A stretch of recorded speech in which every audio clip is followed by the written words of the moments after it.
ওটা কি তরমুজ না? সামনেরটা? ও, মরিচ গাছও তো বিশাল বড় বড় হয়েছে রে।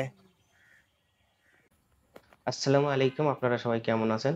এখন আপনাদের দেখাবো গ্রামের ফসলের জমি এবং গ্রামের কিছু দৃশ্য। এটা একটা বাড়ি, আর পাশে একটা শ্যালো মেশিন, ওটা দিয়ে ফসলে পানি দেওয়া হয়। আর বাড়িটা দেখুন ফাঁকা, অনেক সুন্দর দেখা যায়। বাড়িটা আমি কয়েকবার ভিডিও করেছি। আর এটা হলো সামনে মরিচের জমি, আর বাম সাইডের এগুলো হচ্ছে ঘাসের জমি। ও ফসল নিড়ানি দিচ্ছে না কি করছে আমরা বিটন দেখি না পরে। নুন নবীরে, কি লাগাইছিস? হ্যাঁ, মরিচের আগে লাগাইছিলি পেঁয়াজ। ওটা কি তরমুজ না? সামনেরটা? ও, মরিচ গাছও তো বিশাল বড় বড় হয়েছে রে।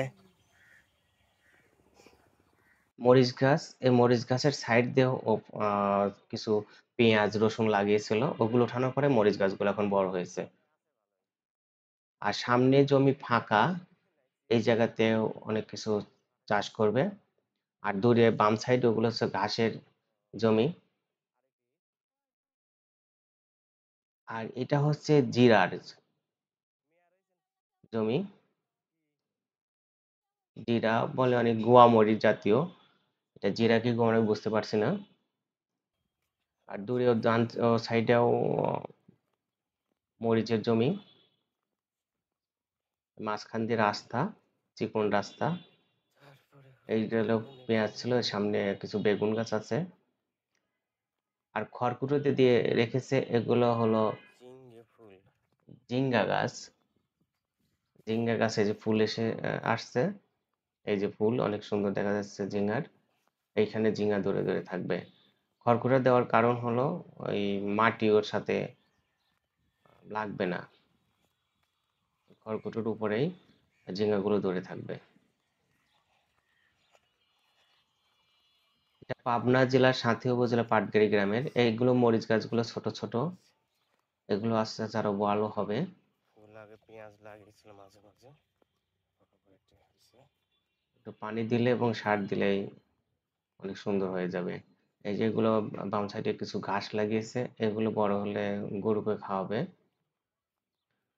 আর একটু সামনে একটা ঘাস, ওটা নেপিয়ার ঘাস, ওটা গরুকে খাওয়ায়। এই যে ঘাসের, এই দেখুন কিছু গ্রামের দৃশ্য, এগুলো ঘর।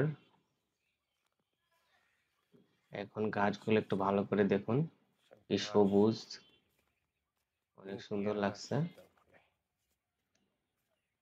এই সাইডে ডান সাইডে ঘাসের জমি, বাম সাইডে দেখুন কি সুন্দর শাক হয়ে আছে। আমরা এই শাকগুলো ঢাকাতে কতটুকু অল্প কিছু নিই, 10 টাকা আটি, 15 টাকা আটি বিক্রি করে। আর দেখুন এখানে এমনি হয়ে আছে এগুলো শাক,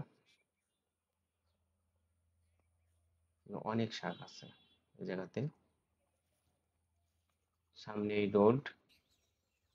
আর এটাও বিশাল জমির।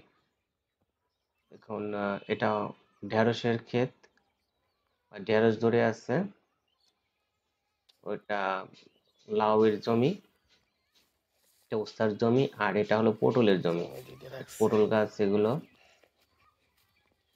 যেগুলো পটল গাছ। এই খড়কুটার উপরেই পটল ধরবে এটাতেও, আর মাটি হবে না। দূরে ওগুলো ঢেঁড়স গাছ, আর খড়ের গাদা আছে, কিছু মরিচ গাছ আছে। আজকে এই পর্যন্ত, আপনার সবাই ভালো থাকুন, আল্লাহ হাফেজ।